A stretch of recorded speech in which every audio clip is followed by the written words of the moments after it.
Hello everybody, welcome back to my channel. If you're new, my name is Michelle, and here on my channel I do weekly cash stuffing and budgeting videos. So if that sounds like something you might be interested in, please subscribe so you don't miss when I post a new video. So today we are doing my budget with me for August week 1. So first off, I want to kind of just let you guys know that today is Thursday, July 11th as I'm filming this, and today's my Monday, so I work Thursday through Sunday, or Thursday through Monday. And so today's my Monday, and when I go into work today, I'm going to be putting in my 2 weeks. I got a job at another restaurant that's actually managed by my friend, and she got me in. She offered me a position there a couple months back because honestly, management at the place that I'm working at is really, really bad.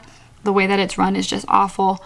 And she knows that I hate it, and she tried getting me out before, and I was just honestly so scared that I wouldn't make as much money over there, because I make pretty good money at the restaurant that I'm at right now, and I was scared I wasn't going to make enough, so I ended up turning that position down. But it has gotten to a point where I just cannot be there anymore. Like, I can't do it.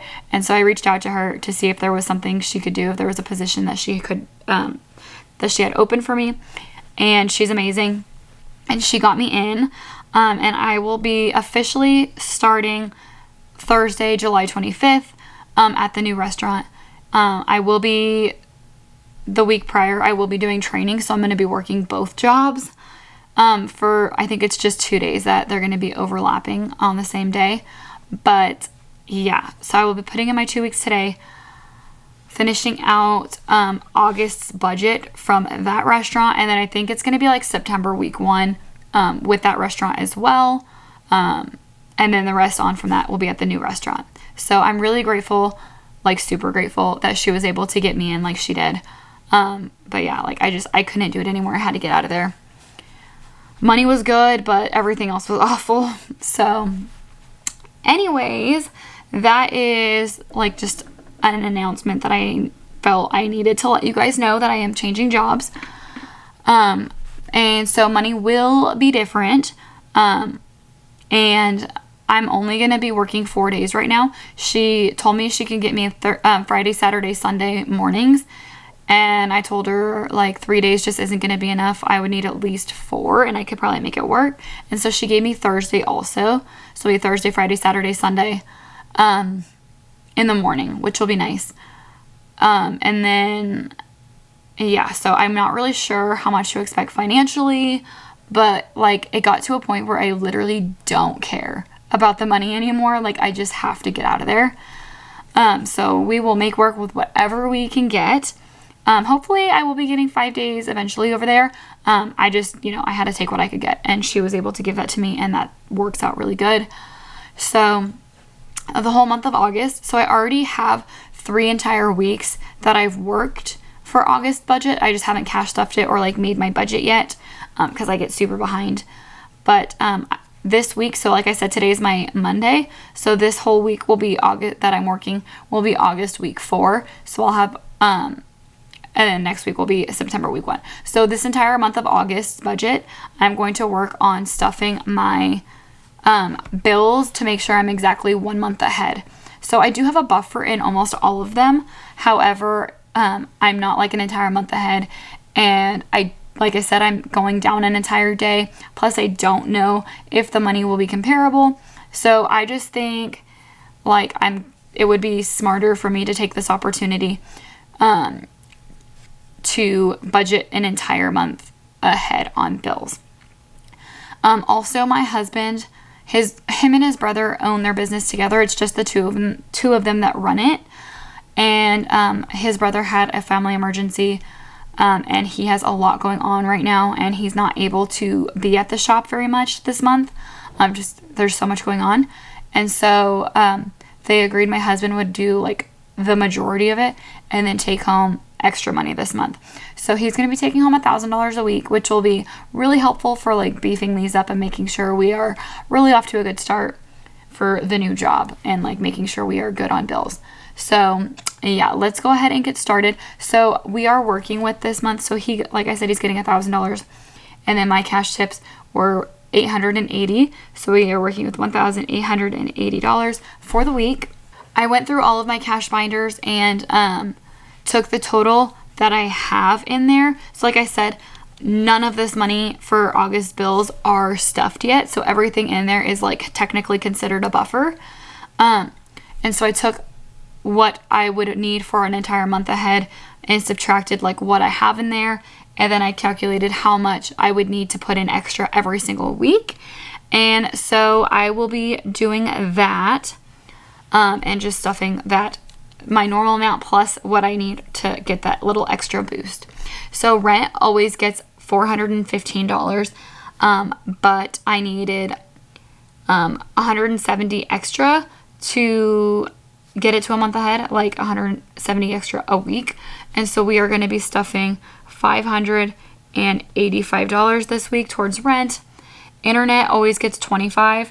I needed an extra $20, and so it's getting $45. Water always gets $35. I needed an extra $15, and so it is getting $50. Electricity always gets $50, and that one's actually got an entire month ahead. But with electricity and home gas, they can fluctuate so much, like hundreds of dollars. And so I don't feel comfortable keeping the buffer that I have in there, just because like it is summer and we are using our AC a lot more. It's been really hot. And I'm just worried that I'm not going to have a month ahead because it's going to like skyrocket. So I'm just going to be doubling the 50 that I normally put in. I put in 100 in each. Home gas has a pretty good buffer right now, because we're not really using gas. I have a gas stove, but we aren't like using our heater or anything. And so, our gas bill's been pretty low, but our electricity is going up. So I'm going to kind of use these interchangeably, and, yeah, we'll just kind of take from here if I don't have enough, but I'm going to double the payment for both of these for the month of August. Child support. So my husband has 4 kids with his ex-wife. 2 are adults. One of those adults lives with his mom. The other adult lives with us. She's actually working right now, which is nice. Super proud of her. She's doing really well. But he has 2 teenage children that live with their mom usually. So one is 16 and one is 13. Every single summer, the kids usually come and stay with us. The oldest didn't come down this year because he's trying to get a job over there. So he stayed there trying to work on getting a job. The 16-year-old came down for the summer, and the 13-year-old, they live in Canada with their mom, so his Canadian passport wasn't finished in time, and so he was not allowed to fly. So he ended up staying there. But the 16-year-old has decided he does want to stay here and live with us. They have this agreement at 15, the kids can decide who they want to live with. So, like, the other parent can't really say anything about it. He has decided he wants to live with us. So, that being said, he's only really paying child support on those 2 kids. And with him living here, that means he's only paying child support on one of the kids. And in my buffer, in my account, or my envelope, I have like the perfect amount for one kid's an entire month. So I'm not going to be stuffing any extra, and I'm going to be putting in half of what I would normally, which is $70, because he's only going to have to pay on the one kid. And yeah, so hopefully like that all works out. He wants to get a job here too. So like once I'm all settled, we'll see like what we can do to get him a job. We still got to get him enrolled in school and everything. But yeah, that's kind of another little life update that's going on. We do want to buy a house because we now have 5 kids living here. So there's 7 of us total in a 3-bedroom house. Very cramped, but that's okay. We're a close family. We don't mind being close. But yeah, we want to buy a 4-bedroom house. But the problem is I already like reached out to like a lender.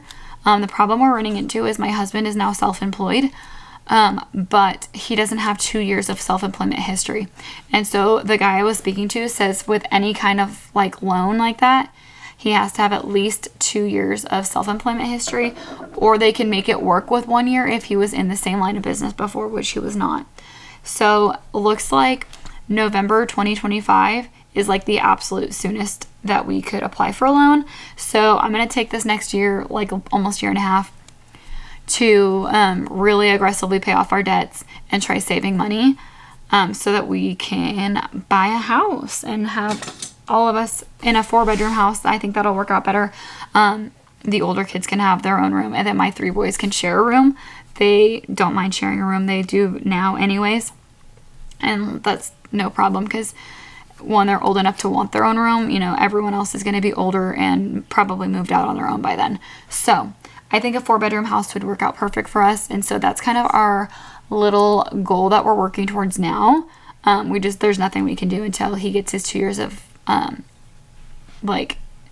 history of payment. So we are stuck here for now. I was looking at renting a 4-bedroom house for all of us, but the prices are just outrageous. And honestly, we can just make it work here for the next year and a half. So that's what we're doing now.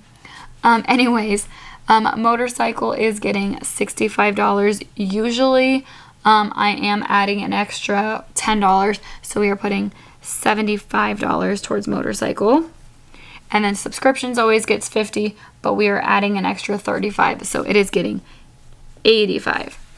So let's see what we got. So I got $585. Oops. Oh my gosh, I did it again. Okay, so $585 plus $45 plus $50 plus $100 plus $100 plus $70 plus $75. Oh my gosh, this is so much money. Plus $85. So we are at, for just bills for just 1 week, $1,110. That is so much money. That's crazy for 1 week of bills.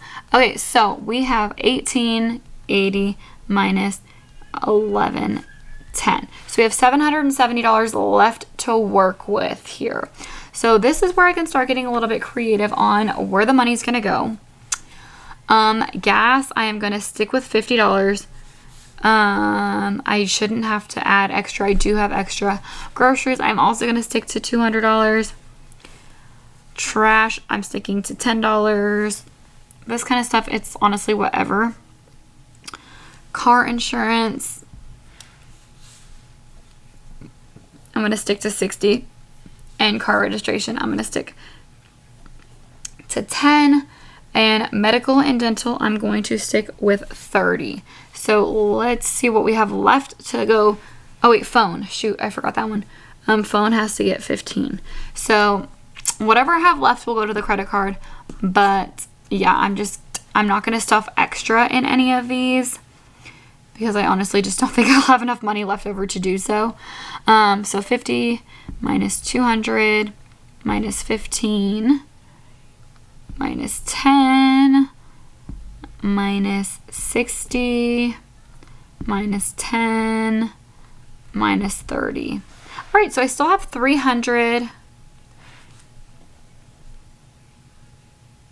You know what, honestly, I'm gonna do 25 because,